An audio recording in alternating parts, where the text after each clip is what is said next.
এখানে যা ক্রাউড, আমাদের মনে হচ্ছে দীঘাতে, দীঘা পুরীতে এর থেকে মানে এর থেকে কম ক্রাউড হয় এরকম মনে হচ্ছে। এখানে সুনামি হয়েছে, আমি জল এসছে এখানে, দেখুন কত জল। এখানে আমি দাঁড়িয়ে দাঁড়িয়ে বাইকে বলছি।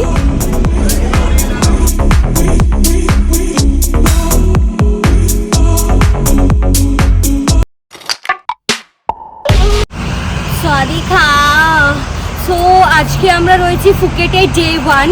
আজকে আমরা সাইট সিন করতে যাচ্ছি, মায়া বে, ফিফি আইসল্যান্ড। তো এখন ওয়েট করছি, আমাদের টাইমিং দিয়েছিল 7টা থেকে 7:45-এর মধ্যে ওয়েট করার জন্য। তো ওই জন্যই ওয়েট করছি, এখনো 45 হয়নি। তো দেখি ওয়েট করছি। আর একজন এসছিল, দেখা চাওয়া হয়েছে, চলে এসছে, সমস্ত কাগজপত্র দেখিয়ে বলছে না না না না না, ব্যাস হয়ে গেল। তো দেখি আরেকজন আসুক, চলে এসছে কিন্তু। আমরা বসে পড়ছি এখন on time, heavy punctual timing এর। তো চলো লেটস গো। মায়াবেতে পৌঁছে আই এম তো অবাক, এত লোক, মানে জাস্ট আর কিছু বলার নেই। এবার দেখি কতক্ষণে মেন ডেস্টিনেশনে পৌঁছাই, মানে দেখো। সো আমরা এখন চলে এসেছি মায়াবেতে। পৃথিবীর মনে হয় আধা লোক ফুকেটেই এসছে, এত ক্রাউড, মানে কিছু বলার নেই আর, ভীষণ ক্রাউড এখানে। 5 থেকে 10 মিনিট হয়ে গেল, লাইন ধীরে ধীরে এগাচ্ছে। তার মধ্যে আমাদের গাইডকে খুঁজে পাচ্ছি না, আমরা হারিয়ে ফেলেছি গাইডকে। এখন আমরা জঙ্গলের মধ্যে দিয়ে যাচ্ছি। সো আমরা এখন ন্যাশনাল পার্কের ভেতর দিয়ে যাচ্ছি মায়াবেতে। এই আমাদের ওই জেজে কোথায়? সামনে আছে তো, যাই হোক, আমাদের যে গাইড করে নিয়ে আসছে সে সামনে চলে গেছে। এত ভিড় বলছি না, মানে। আর আরেকটা জিনিস, এখানে কোনো সানস্ক্রিন কাজ করে না, মানে বলার মতন না। কালো তো কুচকুচে কালো হয়ে যাচ্ছে দিন দিন, কুচকুচে। বাড়ির লোক চিনতে পারবে কিনা বুঝতে পারছি না। দেখো ক্রাউড, দেখো যাওয়ারও ঠিকঠাক জায়গা হচ্ছে না। Hi 11:55 59 okay 55 59 around here okay baba mama এখন মায়াবী বিচে পৌঁছে গেছি হেঁটে, বেশি দূর না। তাজি বলছে অনেকটা হাঁটতে হবে, একদমই বেশি হাঁটতে হয়নি, অল্প হেঁটেই পৌঁছে গেছি। কিন্তু এখানে যা ক্রাউড, আমাদের মনে হচ্ছে দীঘা পুরীতে এর থেকে কম ক্রাউড হয় এরকম। এখন আমরা বসে পড়েছি লংটেল বোর্ডে শুধুমাত্র ফটো তোলার জন্য। আমাদের পার হেড 300 ভাট করে পড়েছে। এখন রয়েছি এইটুখানি জল, একদম বেশি জল না, জাস্ট লংটেল বোর্ড থেকে নেমেই এইটুখানি জলটা ভীষণই ঠান্ডা, মানে তো ঝাঁপাই, কিন্তু এই জলে সুইমিং করা যাবে না, মানে এইটুখানি দিয়ে হাঁটা চলায় ঠিক আছে। আর নিচের জলগুলো দেখো, আমার পা দেখা যাচ্ছে, প্লাস নিচের পাথরগুলোও দেখা যাচ্ছে।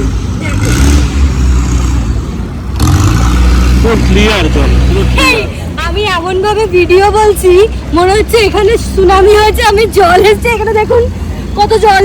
এখানে আমি দাঁড়িয়ে দাঁড়িয়ে বাইকে বলছি এরকম।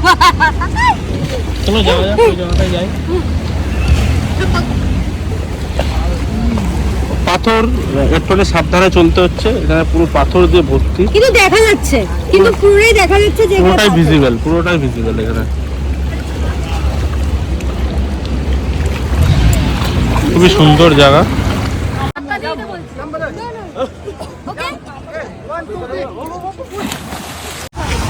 সো আমরা এখন লাঞ্চ করতে চলে এসেছি এখানে আমাদের রেস্টুরেন্টের নামটা বলে দিল যে এই রেস্টুরেন্টেই তোমাদের খেতে হবে।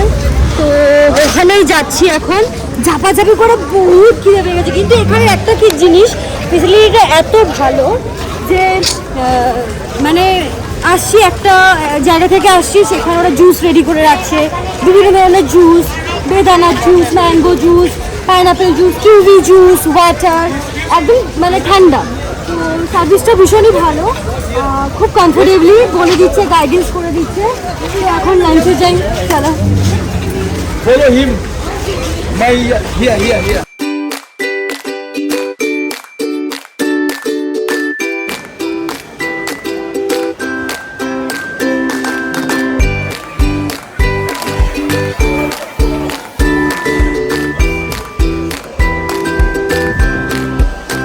খাওয়া দাওয়া ডান। এই যে পিছনে খাচ্ছিলাম এখানে, খাওয়া দাওয়া ডান, এখন ওয়েট করছি 3:20 সময় দিয়েছে বেরোনোর। কিন্তু আমার তো ঘুম পেয়ে গেছে, বাঙালিদের ঘুম তো খাওয়া আমারও ঘুম পেয়ে পাচ্ছে, যায়।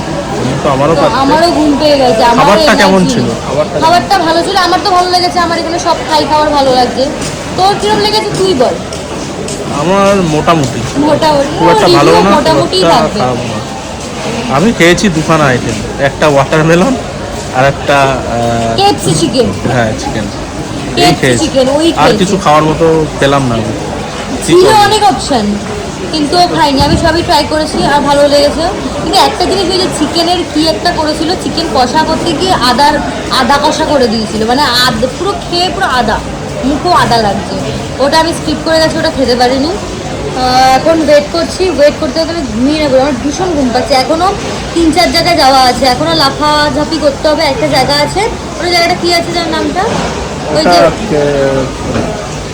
কিছু একটা আইল্যান্ড আছে, লাস্ট আইল্যান্ড আছে না, দুটো জায়গায়। একটা মাঙ্কিটা আমরা স্কিপ করে এসেছি, কারণ তখন মাঙ্কি বাইরে ছিল না, বললো ওরা এখন আমরা ভাবলাম যে ওরাও হয়তো এখন লাঞ্চ ফাঞ্চ করছে, ওই জন্য বললো যে তোমরা এখন লাঞ্চ করে আসো, তারপর মাঙ্কি আইল্যান্ডে যাবে।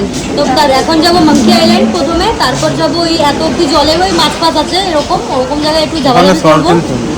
হ্যাঁ ওই ঝাপাঝাপি করবো, ঝাপাঝাপি করে তারপর হোটেল। আর আরেকটা জিনিস, একটা জায়গায় মাঝে বোটটা দাঁড় করিয়ে দিয়েছে, বলেছে এখান থেকে সুইমিং করতে পারবে আরেকজন। পিলে লেগুনে ও নেমেছে, এক্সাইটেড সহকারে নেমেছে, বলছে আমি পারবো করে। আলাম ঠিক আছে তুই নাম। আমি লাইফ জ্যাকেট পরে নিয়েছি। ও বাবা, ও নেমে লাইফ জ্যাকেট পরে ও নেমে সে মানে কান্নার মতন অবস্থা করে গেছে। তারপর ও যে বন্ধু ওকে একদম বোটে তুলে দিল এক পাক দিয়ে। আমি নামলাম, আমাকে বারণ করছে, বলছে ভাবছি আমি মরে যাবো। ভাবছি যে মেনলি কি হয়েছে, জলটা এতটাই নিট অ্যান্ড ক্লিন যে মনে হচ্ছে নিচে ছাই আছে। ও ভেবেছে সুইমিং পুলের মতন জল হবে, দাঁড়াতে পারবে, কিন্তু আদৌ না। সবাই ভাসছে, ও ভাবছে যে ও ভাসতে পারবে, তো ওর ভুল ধারণা ছিল। তাই আমি নেমে গেছি, ও বলছে নামিস না একদম, কিন্তু ঠাই নেই। আমি বলছি আমার কোনো প্রবলেম নেই, আমি পারবো। তা আমি তো ঝাঁপ দিয়ে দিচ্ছি, দেখতেই পারলে আগের ক্লিপে। আমি একদম পারফেক্টলি সুইমিং করে অনেকক্ষণ, তারপর ওরা বললো যে ওঠো। ওখানে 10 মিনিটস বলেছিল, টাইম দিয়েছিল 10 মিনিট, বাট আমরা 15 to 20 মিনিট ছিলাম। তো সুইমিং করলাম, করে চলে এসেছিলাম বোটে। তারপর এই লাঞ্চ। তো এবার নেক্সট ডেস্টিনেশন যাব, কিন্তু চলো দেখা হচ্ছে নেক্সট ডেস্টিনেশনে গিয়ে। এই বিচে আমাদের লাস্ট স্টপিং পয়েন্ট ছিল, 1 আওয়ার টাইম দিয়েছিল, তার মধ্যে আমরা অনেক মজা করেছি, অনেক ঝাপাঝাপি করেছি, দেন চলে গেছি বোটে। এত রোদ কিছু বলার নেই, তার মধ্যে এই মানুষটা কিভাবে ঘুমাচ্ছে এই রোদে ও নিজেই জানে। আমাদের এই ফিফি আইসল্যান্ডের প্যাকেজটা কিন্তু ফুকেটে এসেই বুকিং করা হয়েছিল আগের দিন রাত 9:30টায়। এই ট্রাভেলারের প্রাইসটা অনেকটাই রিজনেবল, সমস্ত ডিটেলস আমার ডেসক্রিপশন বক্সে দেওয়া থাকবে। দেন আমরা 8:30টার সময় পৌঁছে গেছি হোটেলে, দেন ফ্রেশ হয়ে বেরিয়ে পড়েছি। দেখো এরা কি সুন্দর ওদের ট্যালেন্ট সবার সামনে প্রেজেন্ট করছে। দেন আমরা চলে গেছিলাম পুল খেলতে খেলতে কখন 2:30টা বেজে গেছে বুঝতেই পারলাম না, এতটাই মগ্ন হয়ে গেছিলাম খেলাতে। সো আজকের ভিডিওটা আমি এখানেই শেষ করছি, দেখা হচ্ছে তোমাদের সাথে নেক্সট ভিডিওতে। সবাই আমার সাথে থেকো, সাবস্ক্রাইব করতে কিন্তু একদম ভুলো না। Bye bye.